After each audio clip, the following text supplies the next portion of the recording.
Bene ragazzi, amici tutti, buongiorno, benvenuti all'ennesima lezione di questa nostra lunga storia, la storia militare, le vicissitudini dell'impero ottomano dal 1300 circa fino al 1720, se ci arriviamo.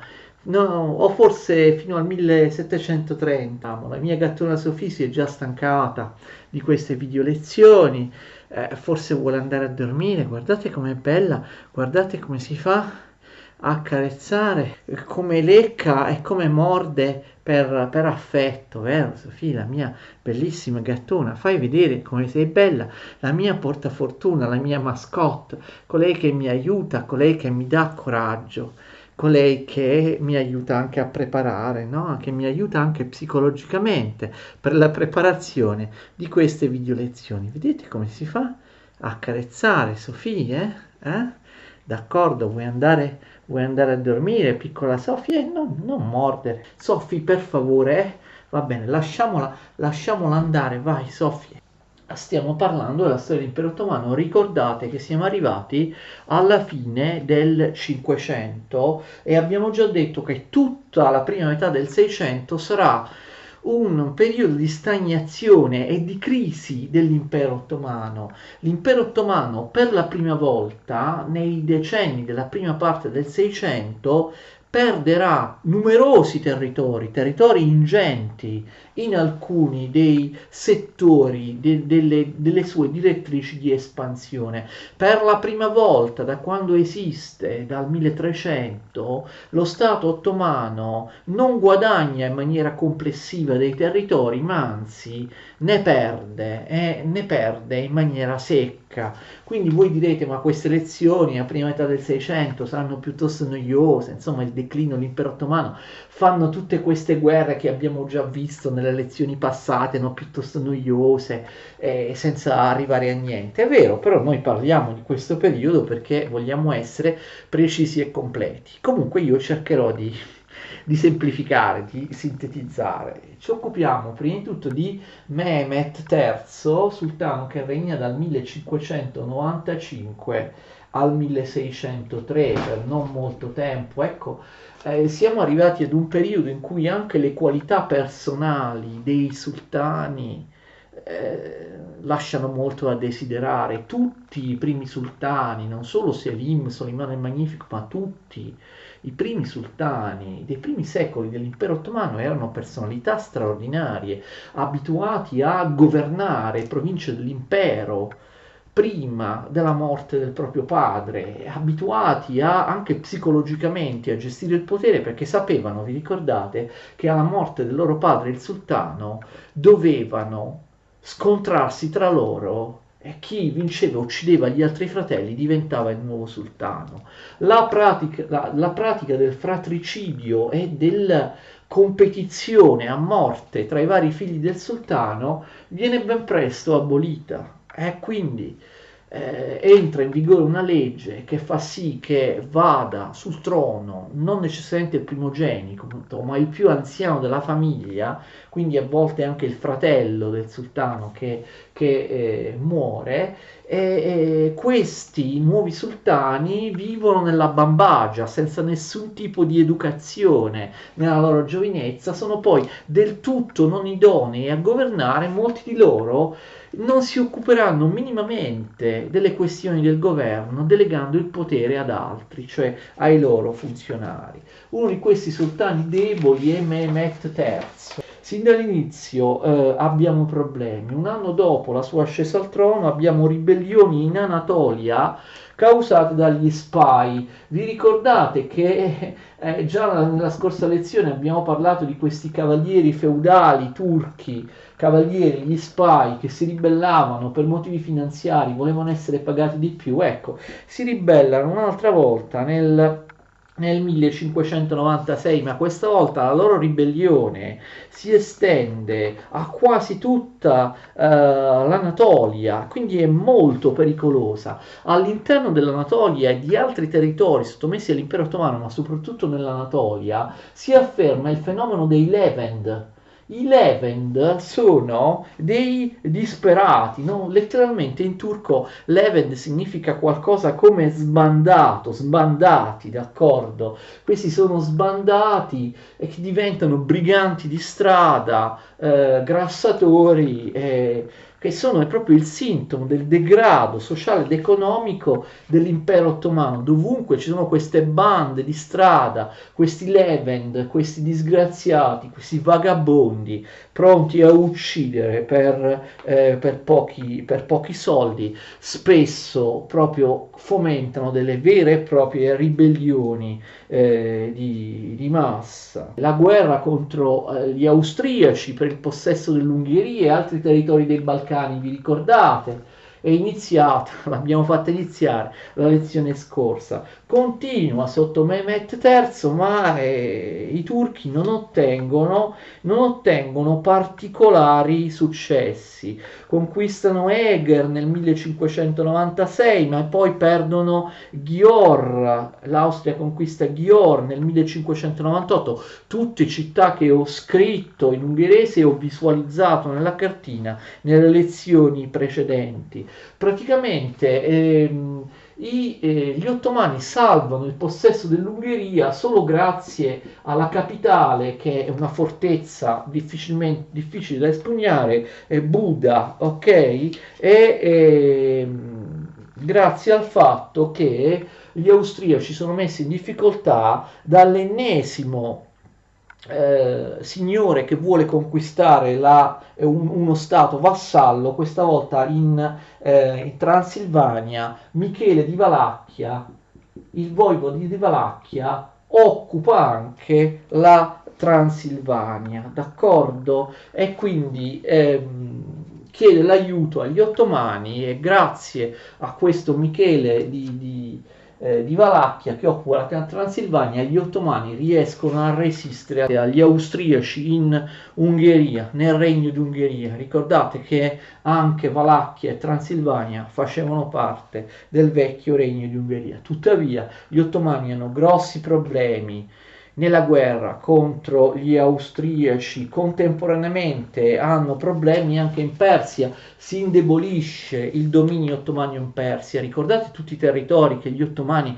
avevano conquistato dai persiani alla fine del Cinquecento, li abbiamo visti nella scorsa lezione. Ci sono dinastie locali che sottraggono agli ottomani molte città, per esempio la città di Bassora, che gli ottomani perdono a favore della dinastia locale degli Afrasiab nel 1600. Il fatto che Michele di Valacchia, come abbiamo visto, occupi la Moldavia causa nella guerra contro gli austriaci anche l'intervento della Polonia, perché la Polonia a sua volta vuole conquistare sia la Valacchia di Michele ma anche la Moldavia e la Transilvania. Poi pensate che gli austriaci riescono a ottenere addirittura per 4 anni, dal 1601 al 1605, il possesso diretto della Transilvania sotto l'imperatore asburgico Rodolfo II. Però gli Asburgo d'Austria non sono furbi, per Rodolfo II, come sapete da altre vicende, le vicende dell'Austria, è un imperatore super cattolico, controriformista, però in Transilvania moltissimi, soprattutto nobili, ma non solo, come sapete, erano diventati protestanti, erano passati al calvinismo e Rodolfo II li schiaccia, li perseguita e quindi perseguitando i protestanti, capite, in Transilvania, la Transilvania dice no, scusate austriaci, noi non vogliamo essere sottomessi da voi e quindi la Transilvania chiede aiuto ovviamente agli ottomani, chiede aiuto al sultano. Gli ottomani riescono comunque a ottenere alcuni successi. Per esempio l'Austria aveva conquistato la città di Pest, che sapete è la parte nuova di Buda, però gli ottomani riescono a riconquistarla nel 1602. Cambia il sultano, nel 1603 muore Mehmet III e abbiamo il successivo sovrano Ahmet I. Sono sovrani appunto incolori che non hanno lasciato un grande ricordo, non sono sovrani di grande impatto nella storia dell'impero ottomano.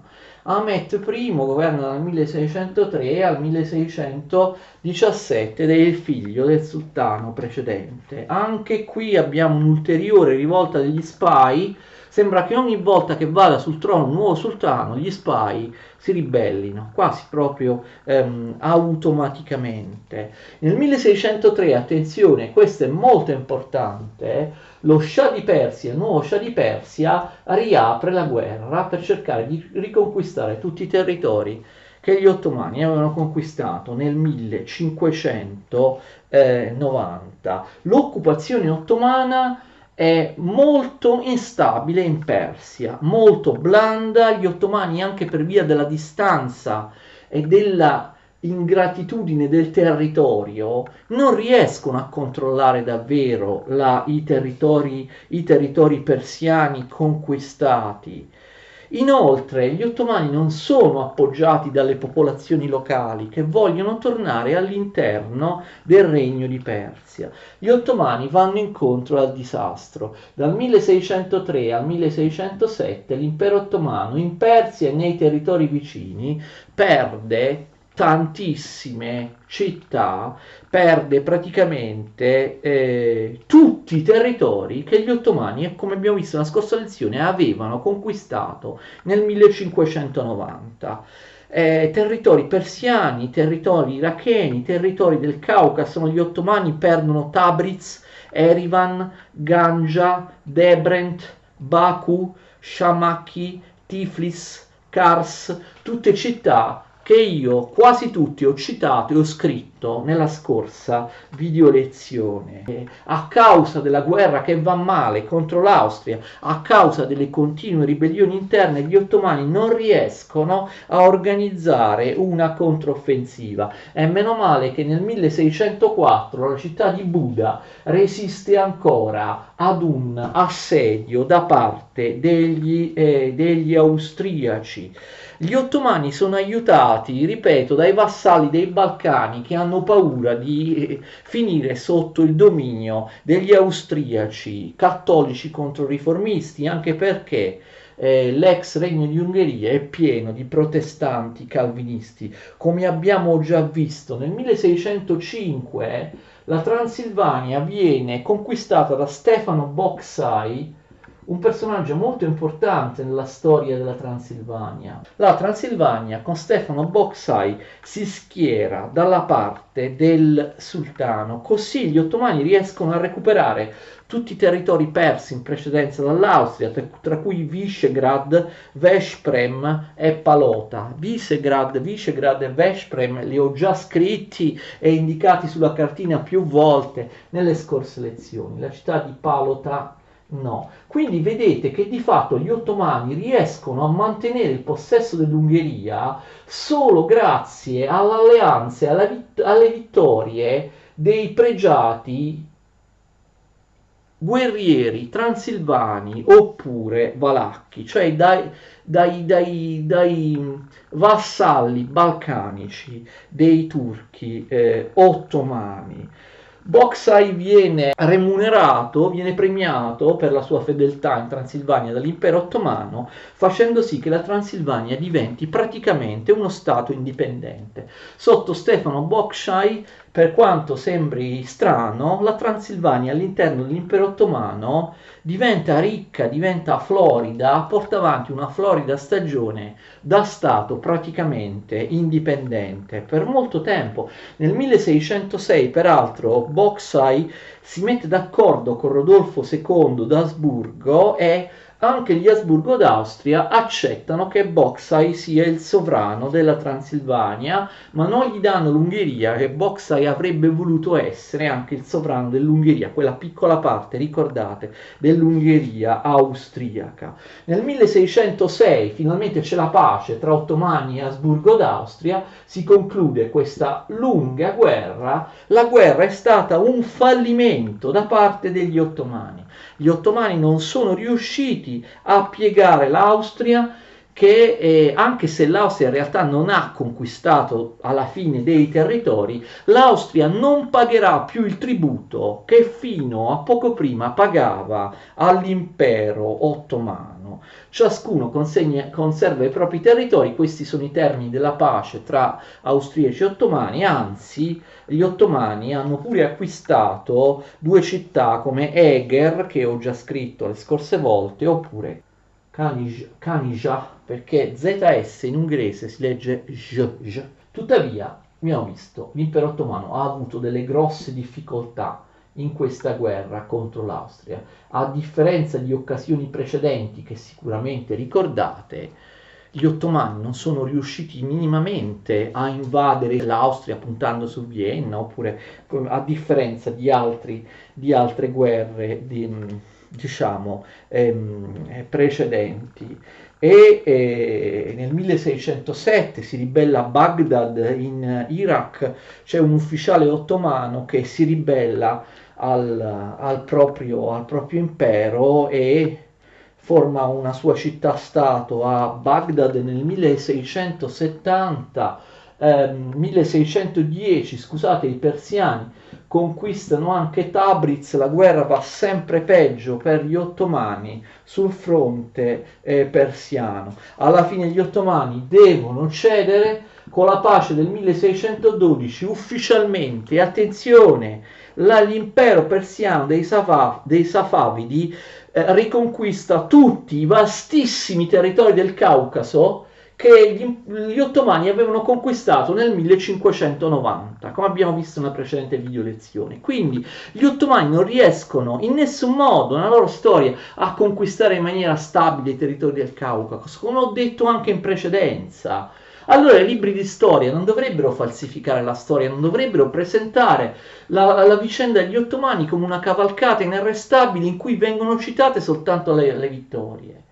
Se i libri di storia dicono nel 1590 gli ottomani conquistano la Georgia, l'Armenia e così via, dovrebbero poi dire che nel 1612, dopo poco tempo, gli ottomani perdono tutti questi territori. E invece capite come viene presentata la storia degli ottomani nei libri scolastici, universitari, eccetera.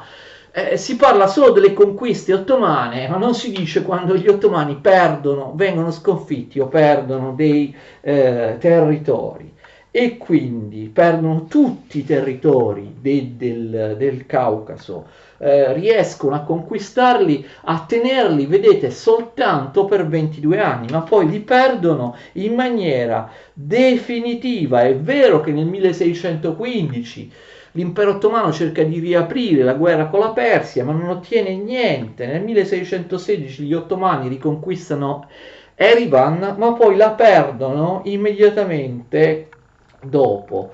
Poi abbiamo il problema del druso libanese, ve lo ricordate? L'abbiamo già visto, il druso delle montagne, tollerante, musulmano tollerante. Pensate che era stato cacciato dagli ottomani dal Libano, che l'avevano sconfitto, era fuggito in Europa, Farah ad-Din, nel 1613, però poi incredibilmente riesce a tornare. Pensate che questo libanese druso, che si era impossessato del Libano, Farah ad-Din, rimase per molti anni in Europa, in Toscana, a Firenze, pensate, sotto la protezione di Cosimo II, Granduca di Toscana, poi andò in Spagna sotto la protezione di Filippo III, quindi un esilio in Europa, ma poi riesce a tornare in Libano, attenzione, dopo essersi cacciato e andato in esilio in Europa nel 1613, riesce a tornare in Libano nel 1618 e dopo una serie di guerre in cui sconfigge il governatore di Damasco e tanti altri nemici, nel 1625, pensate,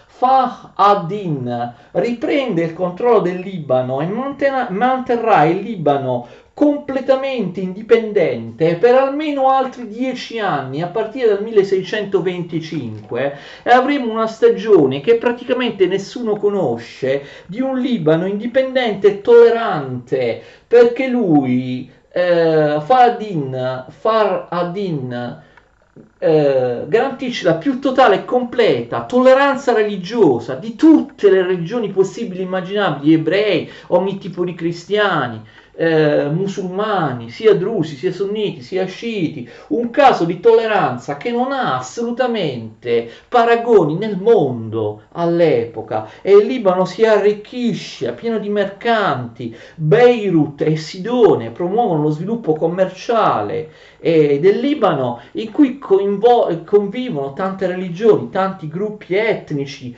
D'accordo, durerà per poco, però è un'esperienza significativa.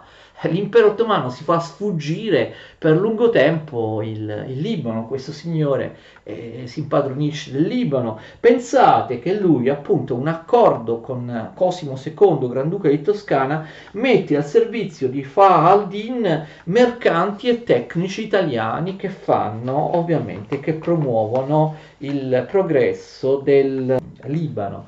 Nel 1618 gli ottomani riescono a sconfiggere i persiani a Tabriz, ma è poca cosa, non riusciranno a invertire la situazione ormai negativa che gli ottomani attraversano sul fronte persiano. Muore anche Ahmet I, d'accordo? Al suo posto per un solo anno va sul trono Mustafa I. Attenzione, per la prima volta, perché lui viene costretto ad abdicare, va sul trono nel 1617, viene costretto ad abdicare nel 1618, però poi, come vedremo, tornerà sul trono una seconda volta, d'accordo? E scoppia una nuova guerra con la Persia dal 1615 al 1618, finisce il 1618, ma viene confermata la situazione precedente. Il nuovo sultano è Othman II. Ricordate che Othman era stato il primo capo degli ottomani, anche se non aveva ufficialmente il titolo di sultano. Tuttavia questo Othman, che ha il nome del primo capo dell'impero ottomano, del fondatore dell'impero ottomano, viene chiamato comunque Othman II, figlio di Ahmet I. La guerra con la Polonia continua, ma insomma anche qui gli ottomani non ottengono niente. Nel 1619 fanno un altro trattato di pace con la Persia, che conferma il trattato di pace precedente. Insomma, è chiaro che l'impero ottomano è in forte declino, e continua la guerra contro la Polonia, ma gli ottomani falliscono all'assedio di Kotin in Polonia nel 1621. C'è la pace anche con la Polonia, che ribadisce la situazione precedente. Vedete, in tutte queste guerre gli ottomani non riescono mai a conquistare nessun nuovo territorio. Si ribellano i giannizeri a Baghdad nel 1621, e ovviamente Baghdad, nella sua rivolta contro l'impero ottomano, è aiutata dallo Shah di Persia, dal nuovo Shah di Persia che si chiama Abbas, che invia un esercito per aiutare l'indipendenza di Baghdad. Chi era il capo dei giannizeri che si era ribellato a Baghdad? Era un certo Bakr Subashi, il quale a un certo punto rifiuta l'aiuto della Persia e da solo riesce a mettersi a capo di Baghdad, d'accordo? Nonostante questo, poi la Persia conquista Baghdad e Bakr Subashi viene giustiziato, e tutti i sunniti, quindi filo-ottomani di Baghdad, vengono perseguitati. Quindi la Persia riconquista anche ampie zone dell'Iraq, riconquista Baghdad, quindi altri territori persi da parte dell'impero ottomano. Othman II viene a sua volta detronizzato. Vedete quanti cambiamenti repentini al vertice dell'impero ottomano. Al suo posto ritorna Mustafa I, che abbiamo già visto in precedenza, torna sul trono per la seconda volta dal 1622 al 1623. non è che regnerà molto, d'accordo.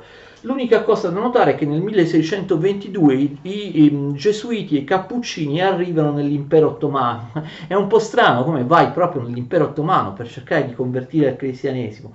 Infatti questi missionari sono visti con sospetto sia dagli ottomani, ma attenzione, anche dai greco-ortodossi. Gli ortodossi non volevano i cattolici che venivano a convertire alla Chiesa cattolica, ok? Quindi anche il patriarca di Costantinopoli, che si chiama Lucaris, combatte questi missionari cattolici. Anche gli ambasciatori dell'Olanda e dell'Inghilterra che si trovano a Istanbul combattono l'introduzione dei missionari cattolici, che infatti non avranno successo. Dal 1622 al 1628 l'impero ottomano è funestato da un'altra delle tantissime rivolte interne, questa volta da parte di un capo militare che si chiama Abaza Mehmet. E muore anche Mustafa I, il nuovo sultano è Murad IV, il nuovo sultano dell'impero ottomano dal 1623 al 1640. Non è il figlio, attenzione, è il fratello del precedente, cioè di Mustafa I.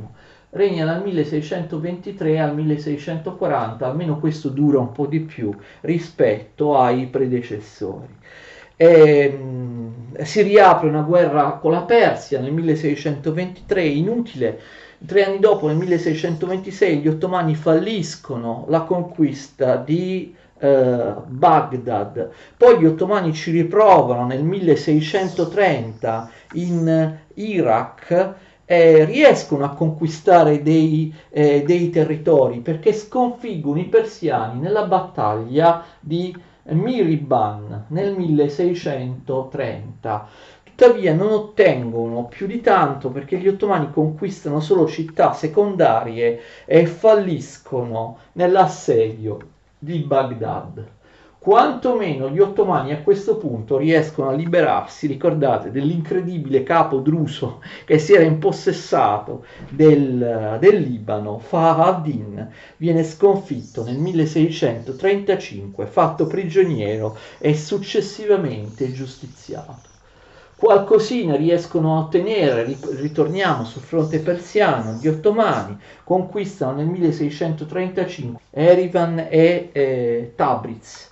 Tuttavia non serve a niente. L'anno dopo, nel 1636, i persiani utilizzano la solita tecnica, ve la ricordate, quella della terra bruciata. Non offrono la possibilità agli ottomani di imbastire battaglie in campo aperto e utilizzano la guerriglia e quindi gli ottomani devono ritirarsi, i persiani riconquistano Erivan, riconquistano la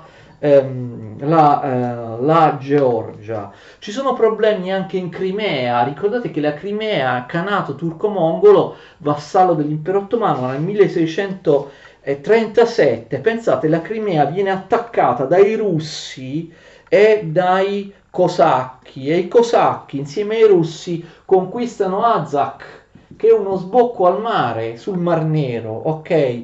Azak, che viene chiamata anche Azov sul Mar Nero, e la offrono i cosacchi allo zar di Russia. Bene, gli ottomani e i tatari di Crimea riusciranno a riconquistare Azov. Dovrà passare molto molto tempo finché i russi riusciranno a sconfiggere il Khanato di Crimea, ad avere uno sbocco sul Mar Nero. Però vedete che gli ottomani iniziano ad avere problemi persino con la Russia, che pure non è uno stato molto potente all'inizio del 600. Nel 1638 viene riconquistata Baghdad in Iraq. Sempre nel 1638 sapete che succede? Una flotta di corsari tunisini guidato da un rinnegato cristiano, cioè un italiano che si chiamava Piccini nel Mediterraneo, un rinnegato cristiano a capo di una flotta ottomana, una flotta berbera al servizio degli ottomani di corsari tunisini, devasta la Puglia e conquista anche dei vascelli veneziani. Venezia manda una flotta con a capo Marino Capello contro i corsari, quindi c'è una tensione anche con Venezia. I corsari tunisini si rifugiano a Valona sotto la protezione appunto degli ottomani, poi vengono però catturati dai veneziani. Non scoppia una vera e propria guerra, non scoppierà più mai un'altra guerra, almeno per il momento, fino alla fine del 600, tra Venezia e gli ottomani. Tuttavia ci sono motivi per degli scontri, perché i veneziani si scontrano anche più volte con i pirati al servizio degli ottomani di Algeri, di Tunisi e di Tripoli, e inoltre gli ottomani accusano i veneziani in maniera fondata di accogliere a Creta, che ancora apparteneva a Venezia, i corsari cristiani dei cavalieri di Santo Stefano e di San Giovanni. 1639, pace con la Persia, che ve lo dico a fare, anche questa volta gli ottomani perdono i territori che in maniera effimera conquistano, perché Erivan e la Georgia ritornano alla Persia. Però gli ottomani si consolano con la riconquista dell'Iraq. Di fatto c'è la pace, vengono definite delle frontiere tra Persia e Impero Ottomano che dureranno per secoli.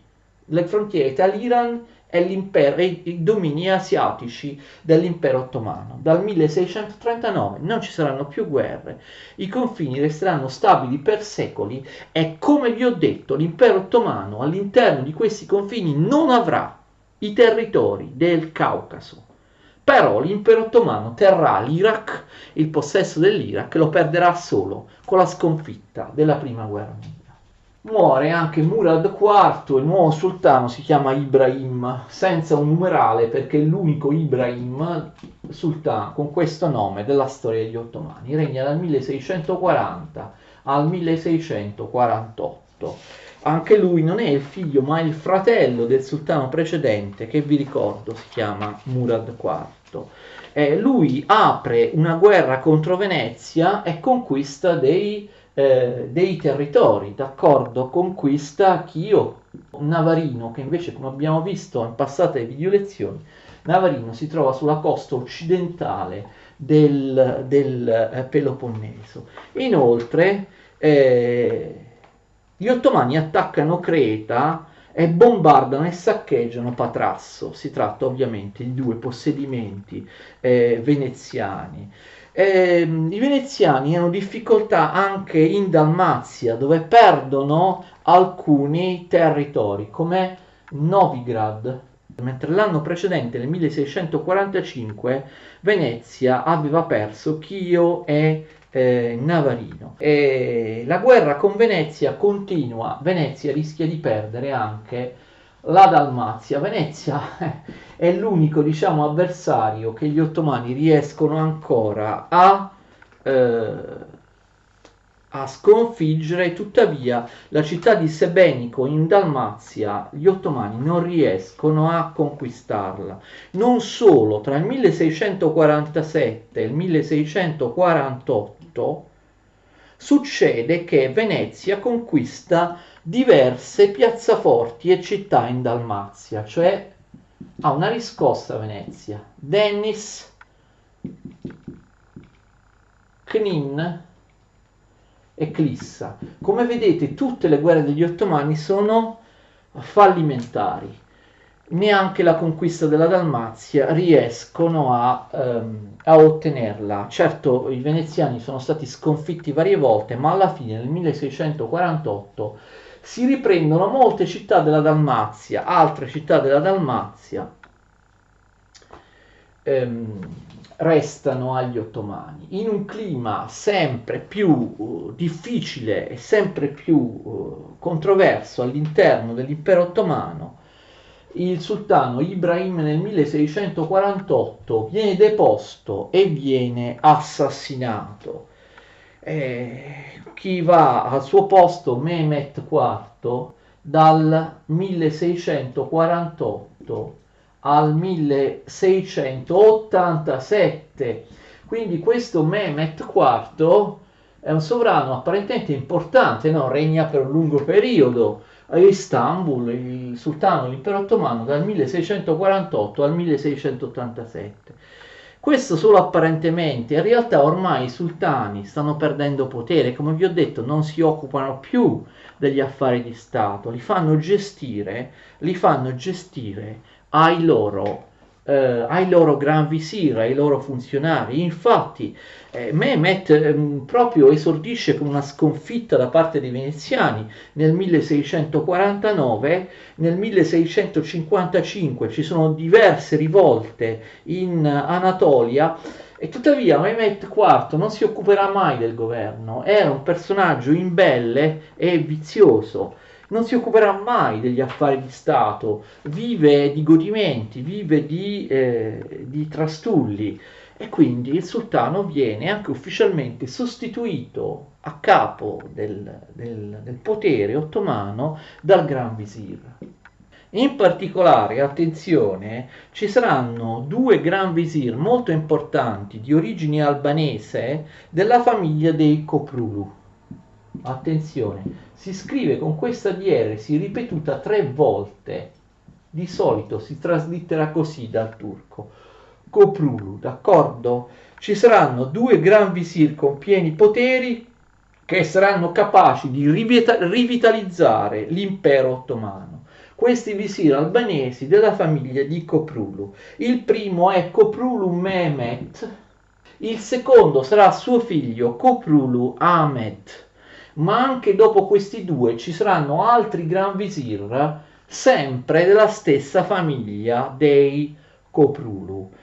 Quindi si eclissa il potere del sultano. Mehmet IV non governerà assolutamente mai, lo vedremo, governano questi Gran Visir, in particolare prima Koprulu Mehmet a partire, attenzione, dal 1656, poi sarà suo figlio Koprulu Ahmed e questi due Gran Visir riusciranno incredibilmente a riorganizzare ottimamente l'impero ottomano che era in declino, sembrava in declino irreversibile. Invece nella seconda metà del 600, siamo arrivati appunto al 1656, l'impero ottomano avrà una nuova fase di potenza e di espansione nella seconda metà del 600. Koprulu Mehmet inizia a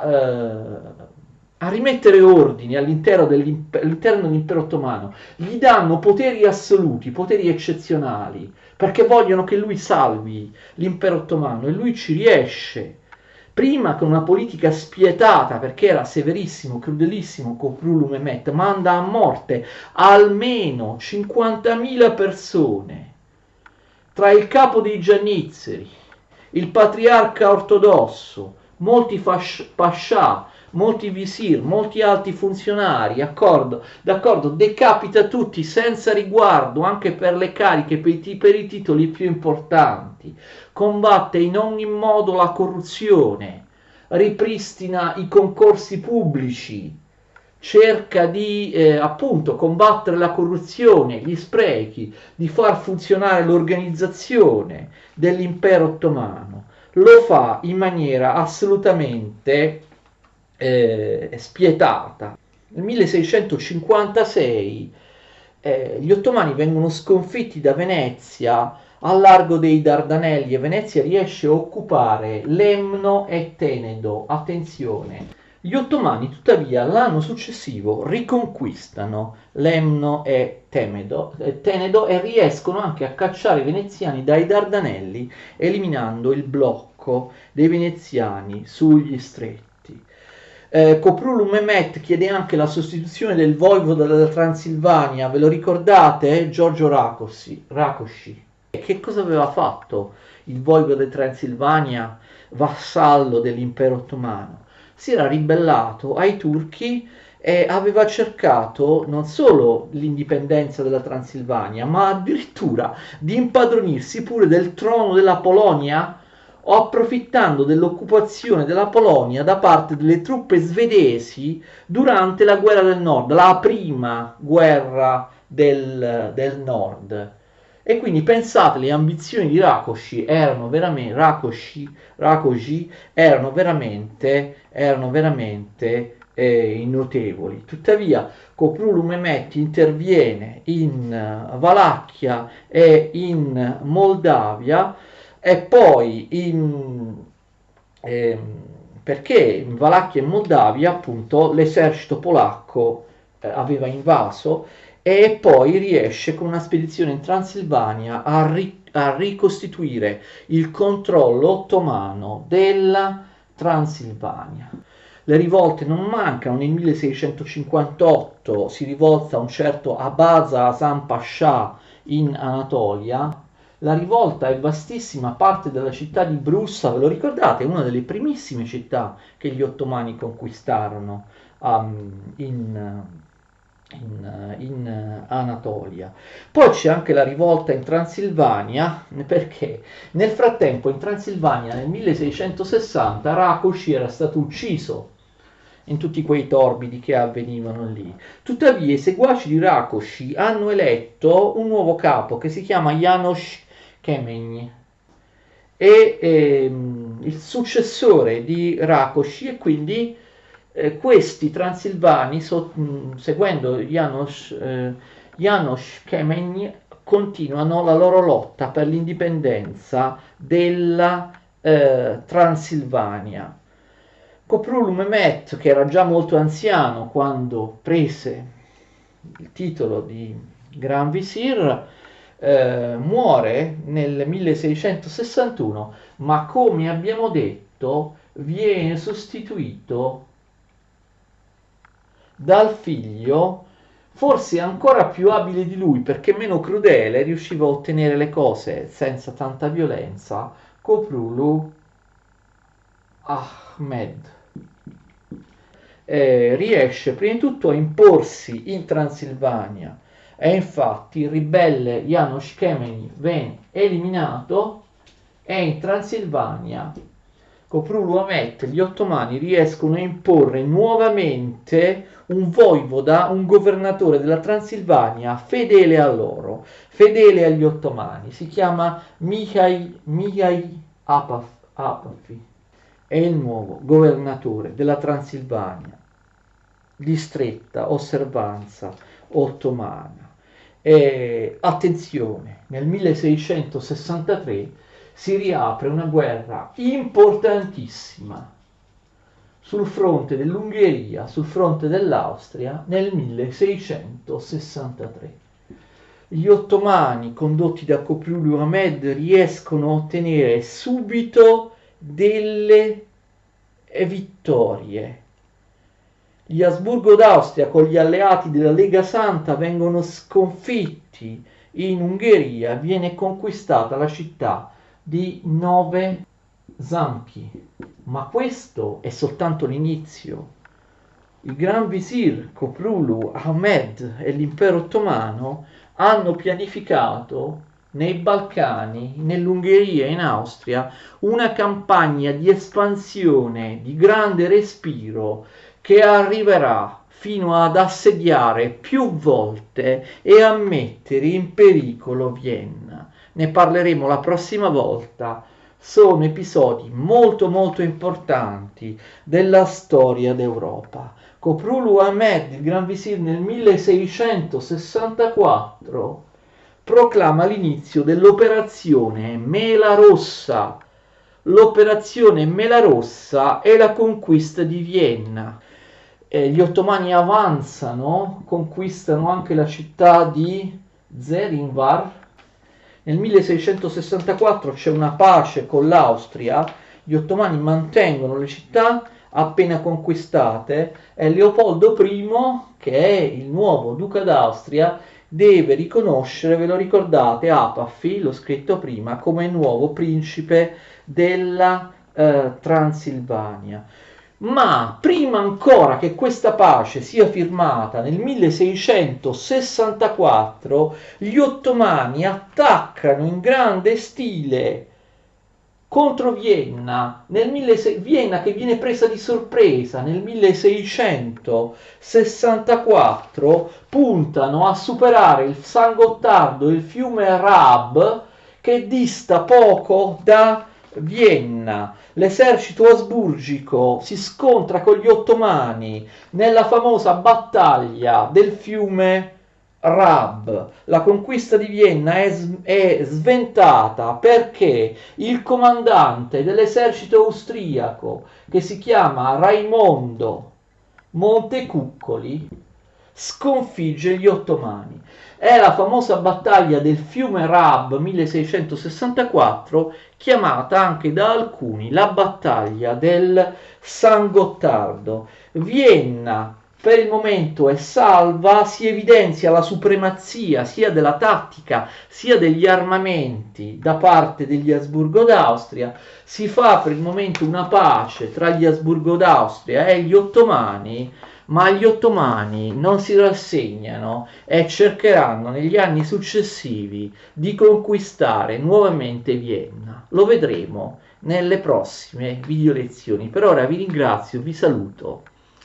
Mi raccomando, continuate a seguire con me la vincente storia dell'impero ottomano. Arrivederci.